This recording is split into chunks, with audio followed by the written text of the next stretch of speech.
Hey everyone, welcome back to our channel. Today, we're diving into something straightforward yet essential: how to turn on your Acer monitor in 2025. Whether you're a tech newbie setting up a new workspace or just troubleshooting an old favorite, this quick guide will have you up and running in no time. Let's jump right in. First things first, make sure your Acer monitor is properly connected. Start by checking the power cable.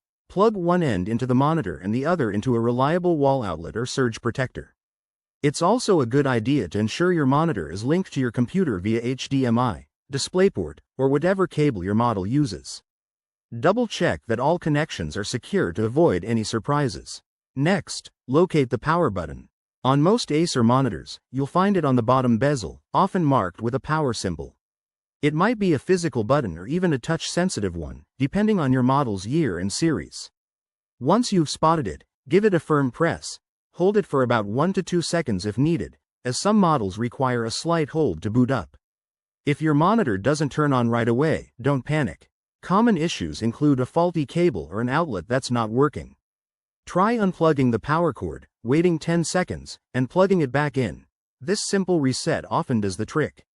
Also, check if your computer's graphics settings are configured correctly. Sometimes, the monitor needs to sync with your PC.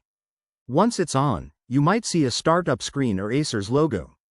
At this point, you can adjust brightness, contrast, or other settings using the on-screen display menu, usually accessed via buttons near the power one.